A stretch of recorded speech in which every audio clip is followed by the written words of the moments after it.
Imagine a material so thin that nearly 1,000,000 layers could fit inside a single millimeter.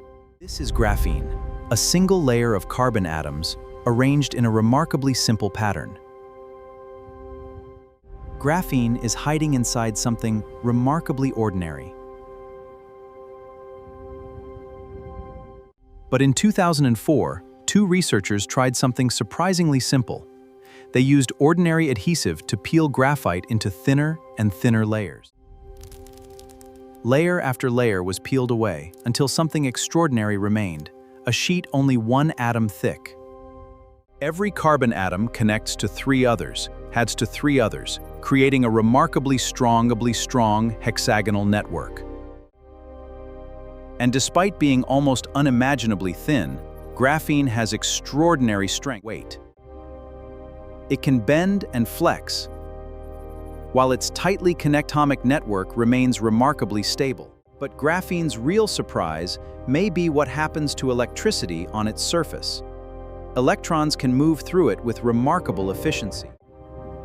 And graphene doesn't just move electricity efficiently, it can also conduct heat extremely well, an important advantage for increasingly powerful electronics.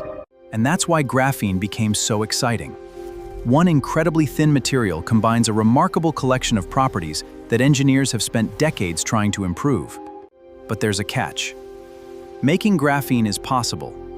Making large amounts of high-quality graphene with exactly the properties you need is much harder. At the atomic scale, even tiny imperfections can matter. A missing atom or structural defect can change how graphene behaves. And here's the interesting part.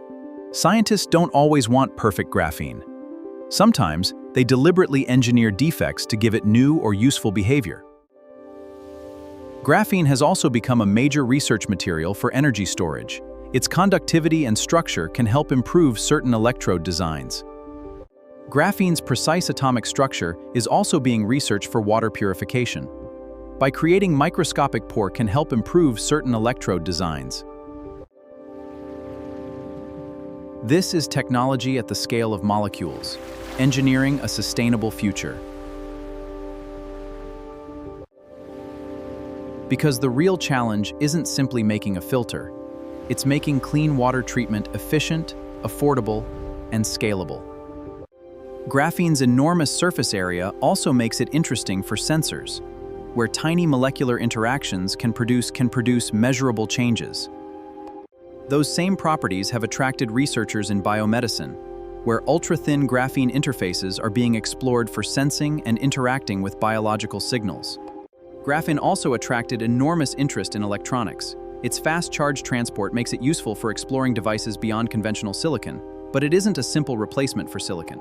At the meeting point of these bands, graphene behaves very differently from ordinary materials. Physicists call this special location the Dirac Point. Near this point, these bands, electrons behave like they have no effective mass.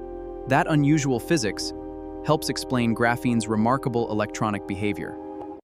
That high carrier mobility is one reason graphene is being studied for high-frequency electronics, where rapidly changing signals need to be controlled.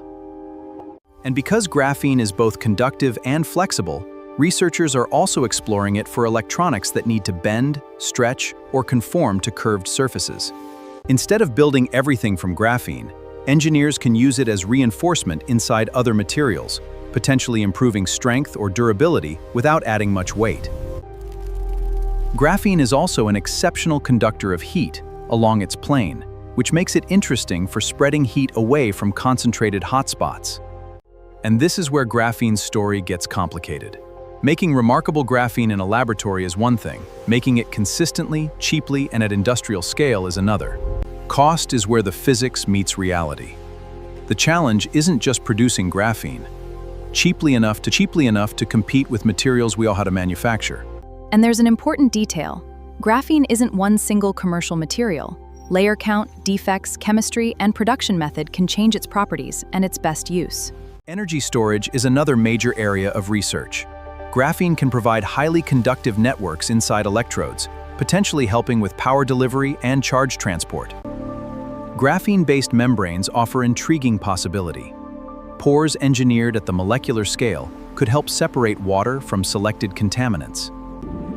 But making a membrane work at molecular scale is only the beginning. At industrial scale, durability, fouling, prowling, pressure, manufacturing.